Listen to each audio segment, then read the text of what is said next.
கமல்ஹாசன் மாதிரி ஒரு கோபக்காரர் நான் பார்த்ததே கிடையாது. அவருடைய கோபம் நீங்கள் 10% தான் பார்த்துருக்கீங்க, நான் 100% பார்த்துருக்கேன்.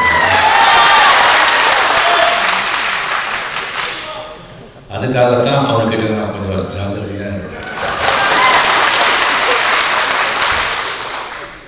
அவரை வந்துட்டு சமாதானப்படுத்துறது, கொஞ்சம் அன்பாக சொல்கிறது சாருவண்ணா, அதட்டி சொல்கிறது சந்திரண்ணா. அவங்க இல்லை. இப்போது அது எல்லாத்தையும் அவரை எப்படி சமாளிப்பாருங்கிறது தான் இப்போ எல்லா பொறுப்பும் சாருவண்ணா மேலே தான் இருக்குது.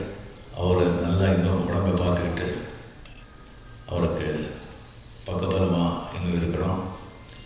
ரவி சாருக்கு அனந்து அவரை பற்றி எப்படி தெரியும்னு எனக்கு தெரியல, நம்ம தான் சொல்லியிருப்பார். பாலச்சந்திர சார், அனந்து, சாருவண்ணா, சந்திரஹாசன், இந்த 4 பேர் தான் அவங்களுடைய உயிர்கள். 3 பேர் இல்லை. மேடம் ஆத்மா இப்போ கூட